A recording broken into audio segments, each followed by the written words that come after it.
Hello, everyone. This is the homework take-up for the intersection of two planes. Okay, so I'm going to take up some questions for number 1 and number 3. Okay, so number 1, I think this is probably the classic case with 1A of the whole. This looks too easy, so it feels like it's not really a question. Okay,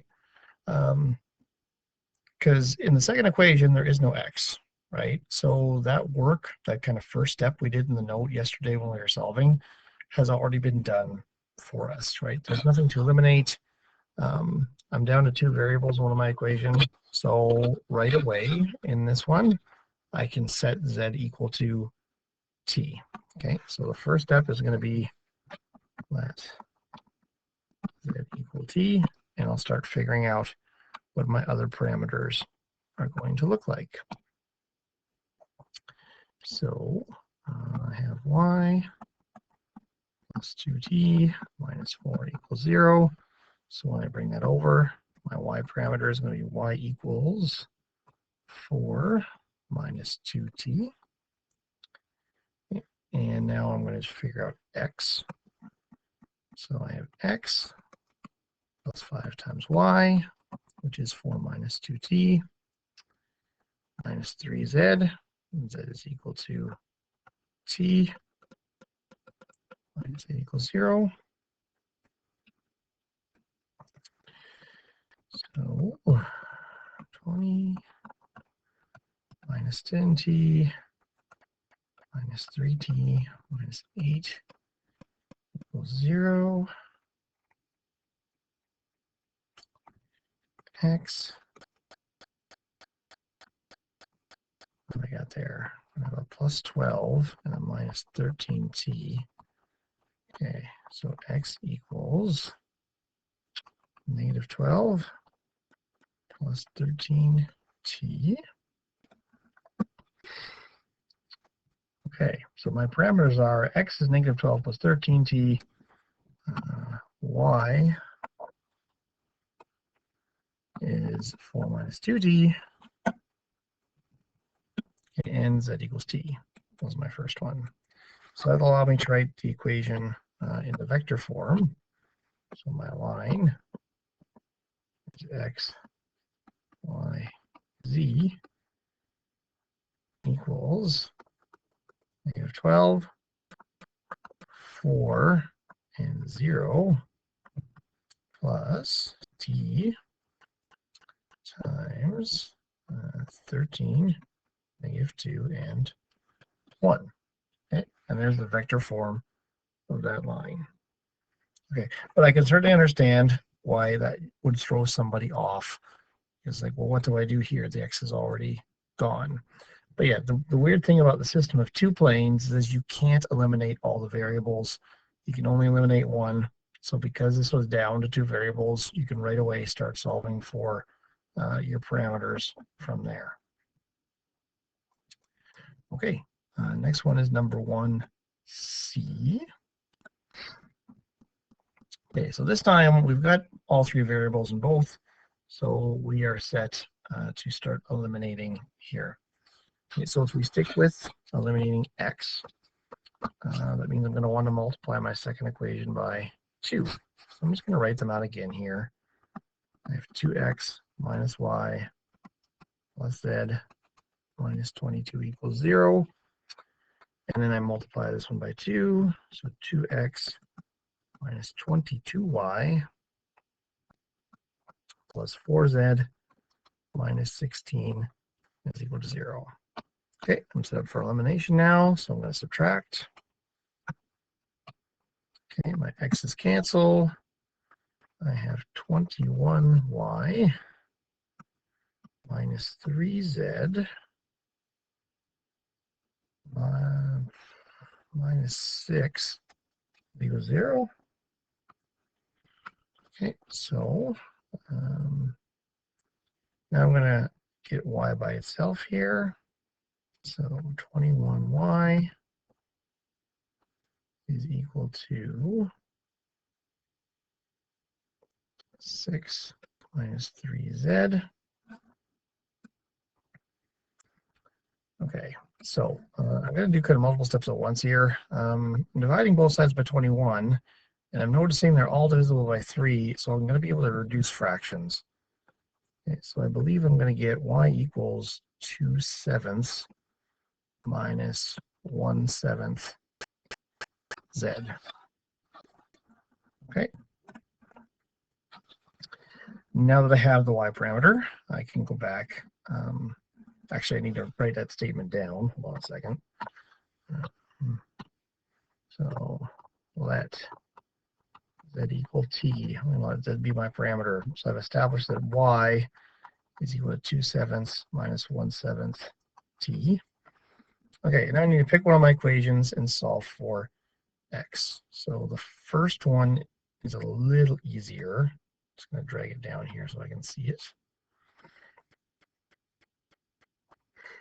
Okay, so I'm going to have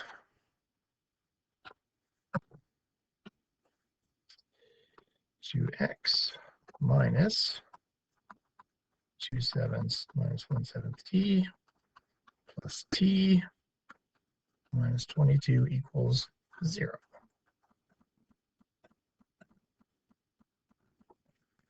Okay, so it's be a little messy to tidy up here. 2x minus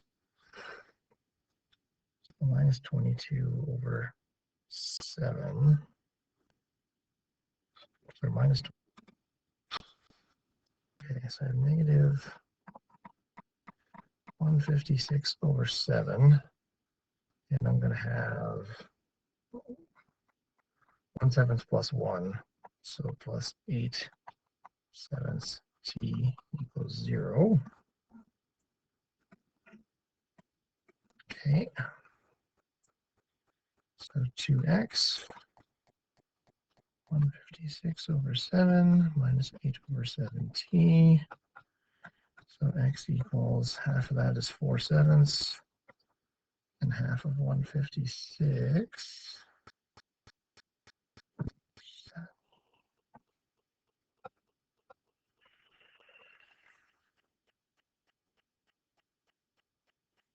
$78. Okay, I think I'm good there. Better double check that last one.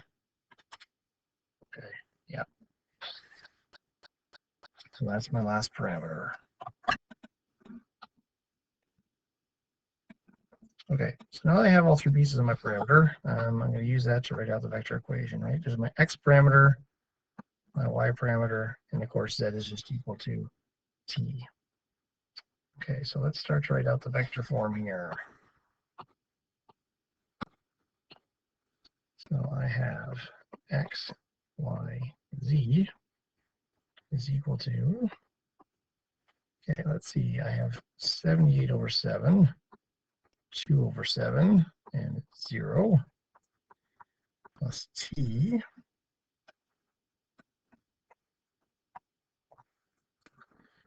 Let's see, negative 4 over 7, negative 1 over 7, and 1.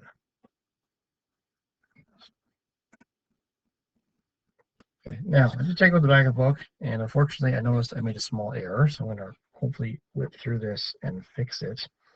Back here, when I brought the 3 over, that's supposed to be positive.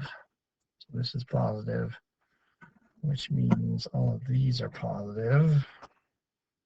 Positive, positive. Okay, so that should really be a 6.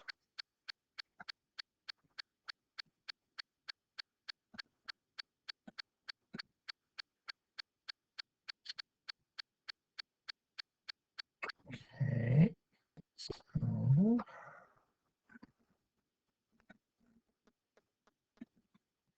that should be a 6. So this should be a 3.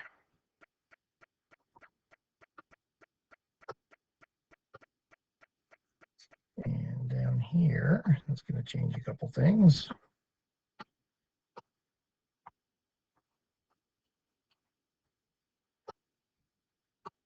Okay, let's try that again. So this is -3/7 and what was the other one? 1/7? Yeah.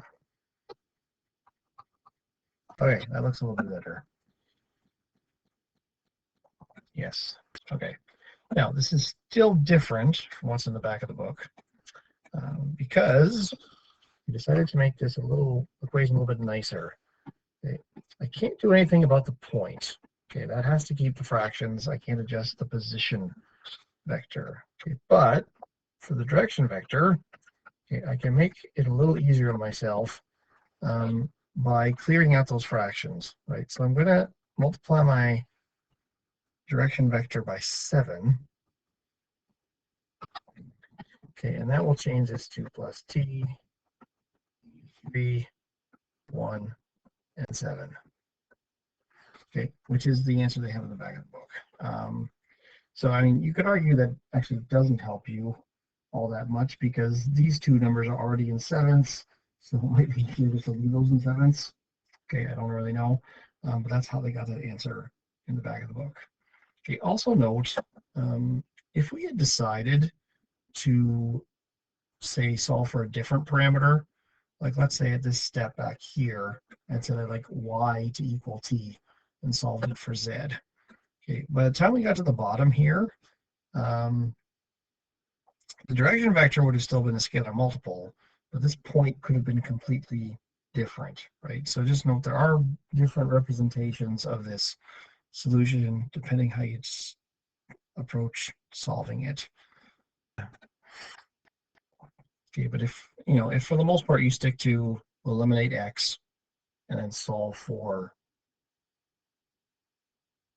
y, make z turn into t, we should pretty much agree on the answer if you're talking to each other about questions and things. Okay. So number 1D, I imagine kind of had the same issues. So I went through this one in advance. I'm not going to write it all out. But there was the two, I think, key difference here. In order to eliminate x, you're going to have to multiply both of these equations. Okay, so I'm multiplying the top one by 2 and the bottom one by 3. Okay, so that gives me these two equations. Okay, when I eliminated, I got this. Okay, 5y plus 53z minus 113 is equal to 0. So again, I isolated for z. Okay, so there's my parameter for y. Okay, I let z equal t. Okay, and I sub that in. Again, it's messy fraction work. You just got to be careful with it. And eventually I got down to this. X is 26/5 plus 26/5t. So in summary, those are my parameters. Okay, which makes this my initial vector equation. Okay, and then finally, to match it with the back of the book, I multiplied this by 5, and the new direction vector would be 26, -53, and 5.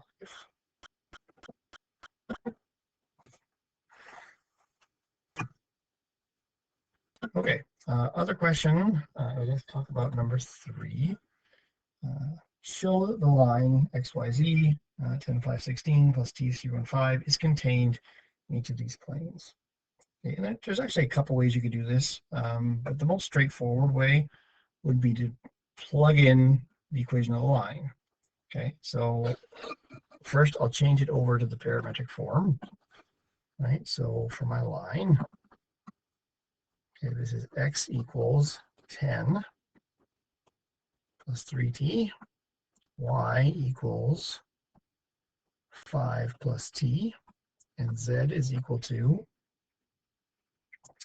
let's see, 16 plus 5t. Okay, so that's what my x, y, z should be. Okay, and now I'm going to sub it into this equation. So let's start with a, and let's see what happens. Okay, so I have 10 plus 3t plus 2, 5 plus t, minus 16 plus 5t minus 4, and that should be equal to 0. We're gonna have a space there. Okay, maybe I'll just leave it alone. But yeah, that should come out to be equal to 0. So hopefully when I work through the algebra here, everything's going to cancel itself out. So I've got 10 plus 3t plus 10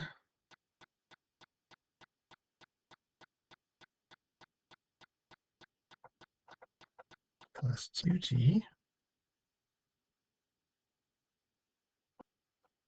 minus 16 minus 5t minus 4. Okay, so if it goes my terms, I have 3t plus 2t is 5t minus 5t, that's 0. Okay, and I have 10 plus 10 is 20 minus 16 is 4 minus 4, that's equal to 0. Okay, so that equaled the right-hand side, and therefore it works. Okay, so yeah, that's probably the most straightforward way, is to just sub in the equation and tidy it up, and it should equal the right-hand side. Okay, so with B, okay, we can do the same thing, and it would work out. Okay, I'll show you just another way you could figure this out. Okay, if the line, so I'm going to draw a little picture here. Okay, if the line is in the plane, okay, the other way we can do this is check two little properties here. Okay, first, this point would have to be on the plane. So I could plug in the point and check and see if that works. So let's start with that. So for B, we'll try a different method here. So I'll check the point.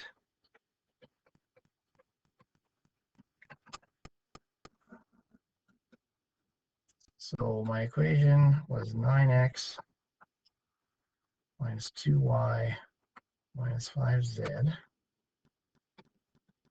my point was 10, 5, and 16. So 10, 5, and 16. Okay.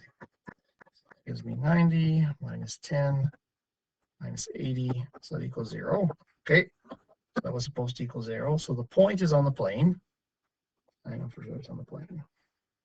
Okay. The other thing would be if this line is in the plane, okay, well, my direction vector, okay, that has to be perpendicular to the normal of the plane, right? Because the normal vector of the plane is perpendicular to everything that's in the plane.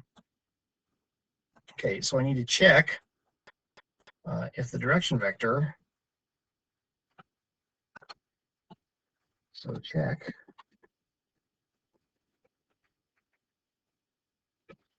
if the direction vector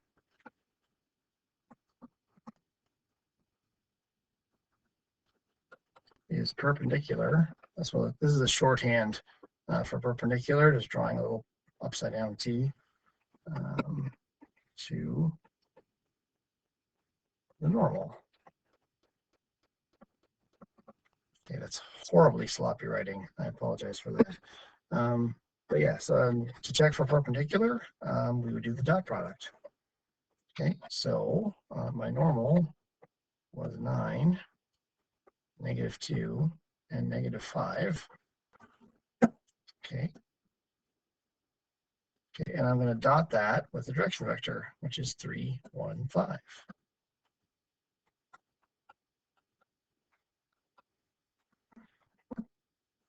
So let's see what I get here. I get 9 times 3. Should actually put it down, not across. So 9 times 3 is 27. -2 times 1 is -2, and -5 times 1 is -25. Okay, that equals 0. Okay, so check. So that line must be in the plane because those two conditions are met. And actually, if you think about it, when I go back to this process I did with the parametric equation, okay, when I'm doing this part out, right, this 2 times this, -1 times that, I really just did, you know, if there's a 1 there, this is really -1. I did dot product of this normal with my direction vector when I use the parameters here, here, and here. Okay, and then The other part of it is kind of like just subbing in a point on the plane, so it should work out as well. Okay, so we've done that process in substituting the equation of the line in. So either way works. The first one is a little bit faster. Okay, so that's the homework take-up. Thanks for watching, and I look forward to answering your questions, if you have any, for the next lesson.